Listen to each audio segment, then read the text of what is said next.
Zdravím vás. Čo ak ste expertom vo svojom odbore, no neustále narážate na limity softvéru, ktorý používate? Dnes sa pozrieme na niečo fascinujúce. Na to, ako umelá inteligencia úplne mení pravidlá hry. Ukážeme si, ako môže odborník prestať byť len používateľom a stať sa tvorcom nástrojov, ktoré naozaj potrebuje. Tak poďme na to. Len si to predstavte, že by ste si mohli vytvoriť softvér presne na mieru.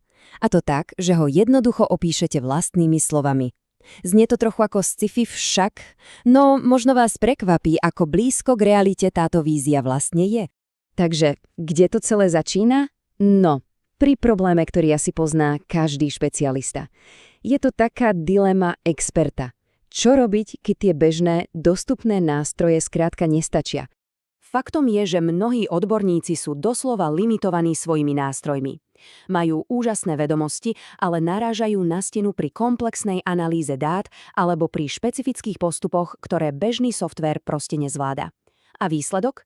Ich cenné know-how ostáva akoby uvieznené v neflexibilných systémoch. A aby bolo jasné, toto nie je len nejaká teória. Pozrime sa na konkrétnu skúsenosť doménového experta menom Rado. Povedal to presne takto. Prvým problémom je archivácia operácií. Je extrémne náročné udržať si prehľad o kumulatívnom zisku a strate. Počujete tú frustráciu? Tá drina s manuálnou prácou a chybami, to je presne to, s čím bojuje mnoho profesionálov. Našťastie zdá sa, že na túto dilemu existuje riešenie a prichádza v podobe úplne novej generácie nástrojov umelej inteligencie. Sú to v podstate také katalizátory, ktoré dokážu úplne zmeniť pravidlá hry. Ten kľúčový koncept sa volá vibe coding. A čo to je? No, predstavte si to asi takto. Expert, teda tvorca, opisuje, čo potrebuje, úplne bežnou rečou. A špeciálne AI agenti potom píšu samotný kód. Zrazu sa z experta nestáva programátor, ale skôr taký dirigent, ktorý vedie celý ten technologický orkester. A teraz to najlepšie. Možno si hovoríte, to znie zložito, ale začať je naozaj prekvapivo zvládnutelné. V podstate sú to len 3 hlavné kroky. Nainštalujete si vývojové prostredie ako Antigravity, potom si na svojom počítači spustíte lokálny server a nakoniec len prejdete jednoduchým návodom na úvodné nastavenie. Tá obrovská technická bariéra, ktorá tam kedysi bola, sa týmto naozaj výrazne znižuje. Dobre, teóriu máme za sebou. Ale ako to celé vyzerá v praxi? Poďme sa ponoriť do toho, ako sa jedna myšlienka, jeden nápad dokáže premeniť na skutočný, funkčný prototyp. Úplne na začiatku stojí vízia experta. Táto vízia sa prenesie do detailného zadania, hovorí sa mu master prompt. A presne toto si AI agenti prečítajú a použijú ako stavebný plán na vygenerovanie prvého kódu. Je to vlastne dokonalá deľba práce, no nie? Expert povie čo a prečo sa má urobiť a umelá inteligencia sa postará o to, ako sa to urobí. A tá rýchlosť, tá je jednoducho neuveriteľná. Pozrite sa na túto časovú os. Prvá noc, základné nastavenie a máme prvý funkčný návrh systému. Druhá noc, pridávajú sa kľúčové funkcie ako kategorizácia a triedenie dát. A tretia noc, doladenie výpočtov a používateľského rozhrania. Práca, ktorá by inak trvala mesiace, je zrazu hotová za 3 noci. To je šialené. Len sa pozrite na ten kontrast. Na jednej strane máme tradičný vývoj, možno aj 6 mesiacov práce, a na druhej 3 noci s pomocou AI. Toto nie je len nejaké malé zrýchlenie. Toto je doslova zmena paradigmy. Úplne nový spôsob, ako premýšľať o vytváraní softvéru. Takže čo to vlastne znamená? Je to o nahradení človeka? Vôbec nie. Práve naopak, je to o jeho povýšení. Z pasívneho používateľa sa stáva aktívny tvorca, partner technológie. V tejto synergii, v tomto partnerstve, sú tie úlohy úplne jasne rozdelené. Umelá inteligencia robí tú technickú drinu. Píše kód, zvláda opakujúce sa úlohy a hlavne prináša tú neuveriteľnú rýchlosť. No a expert? Ten sa konečne môže sústrediť na to, čo je naozaj dôležité.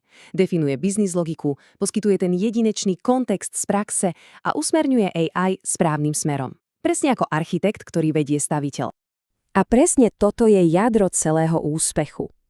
Ako povedal Rado, keď som bol konkrétny a použil správnu terminológiu, AI to okamžite pochopila. Čo to dokazuje? Že tie hlboké odborné znalosti experta sú tou najdôležitejšou, najcennejšou ingredienciou v celom procese. Samozrejme, s takouto novou silou prichádza aj zodpovednosť. A ak chceme tento prístup využiť naozaj správne, musíme byť realisti, musíme poznať jeho limity. A tu je ten úplne najdôležitejší limit, ktorý si treba zapamätať. Kód, ktorý vygeneruje AI, je fantastický, vysokoverný prototyp, ale nie je to hotová aplikácia pripravená na reálnu ostrú prevádzku. Veci ako bezpečnosť, testovanie chýb, robustnosť, to všetko si stále vyžaduje profesionálny ľudský dohľad. Táto tabuľka to ukazuje pekne čierne na bielom. AI prototyp má za cieľ rýchlo overiť nápad. Je to ako taký architektonický model domu. Ukáže, ako to bude vyzerať, ako budú usporiadané izby. Ale produkčný softvér, to je už tá hotová, bezpečná a plne otestovaná budova, v ktorej sa dá naozaj bývať. Sú to proste dva rôzne svety s úplne inými prioritami, hlavne čo sa týka bezpečnosti a testovania. Tak fajn. Čo to teda pre nás všetkých znamená v praxi? Znamená to, že sa nám pred očami otvára úplne nový a dramaticky efektívnejší spôsob práce. Nový spôsob, ako premieňať vízie na realitu. A ako ten nový postup vyzerá? Je to geniálne jednoduché. Krok 1. Expert si s pomocou AI vytvorí funkčný prototyp.